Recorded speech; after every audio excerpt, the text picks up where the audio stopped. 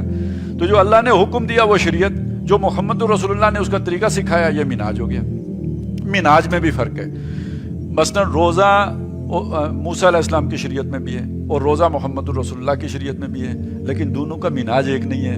منہاج موسوی اور ہیں، ان کے روزے کی جو طریقہ اور ہے، اور حضور صلی اللہ علیہ وسلم کے روزے کا طریقہ اور ہے۔ نماز اس شریعت میں بھی ہے، نماز اس شریعت میں بھی ہے، نماز پڑھنے کا طریقہ ان کا اور ہے، محمد رسول اللہ صلی اللہ علیہ وسلم کا طریقہ اور ہے۔ تو جب ہم صرف شریعت کا لفظ بولیں گے تو اس میں منہاج بھی جمع ہو جائے گا، لیکن جب منہاج اور شریعت دونوں الفاظ آئیں گے تو اس کا مطلب ہوگا کہ شریعت اللہ کے احکامات، منہاج محمد رسول اللہ کا بتایا ہوا طریقہ، اس شریعت پر عمل کرنے کا طریقہ۔ لیکن جب دونوں مل کے وہ شریعت ہی بن جاتی ہے۔ آپ انڈیویجول پائٹی، پرسنل پائٹی، بہت اعلیٰ کردار، بہت اعلیٰ تقوی، بہت زاہد، بہت عابد، سب کچھ ہے، لیکن اس نظام کا حصہ ہے جو نظام باطل ہے۔ آپ کس کی گواہی دے رہے ہیں؟ وَمَن لَّمْ يَحْكُم بِمَا أَنزَلَ اللَّهُ فَأُولَٰئِكَ هُمُ الْكَافِرُونَ، جو فیصلے نہیں کرتے اس چیز کے مطابق جو اللہ نے نازل کی ہے وہی تو کافر ہے۔ تم نے کافر کس سے سمجھا ہے؟ وَمَن لَّمْ يَحْكُم بِمَا أَنزَلَ اللَّهُ فَأُولَٰئِكَ هُمُ الظَّالِمُونَ، جو اللہ کی اتاری ہوئی شریعت کے مطابق فیصلے نہیں کرتے وہی تو مشرک ہے۔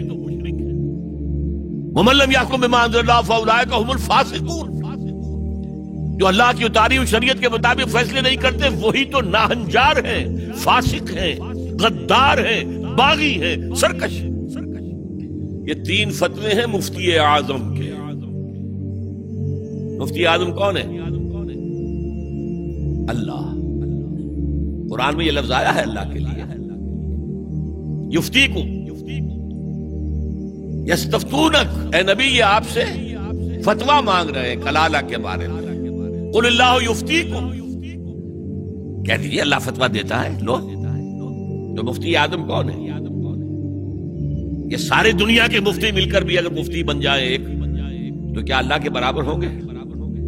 اور اللہ کا فتویٰ یہ ہے جو اللہ کی اتاری ہوئی شریعت کے مطابق فیصلے نہیں کرتے وہی تو کافر ہیں، وہی تو ظالم ہیں، وہی تو مشرک ہیں، وہی تو فاسق ہیں، وہی تو سرکش ہیں۔ اور یہ تین فتوے ایک رکوع میں آئے ہیں، سورہ مائدہ کا رکوع نمبر 7۔ تو یہ شہادت جو ہے، یہ شہادت گہے الفت میں قدم رکھنا ہے۔ لوگ آسان سمجھتے ہیں مسلمان ہونا، ٹھیک ہے کہہ دیا اشہد ان لا الہ الا اللہ واشہد ان محمد رسول اللہ، اب تمہیں معلوم نہیں ہے شہادت گاہ میں آ گئے ہو۔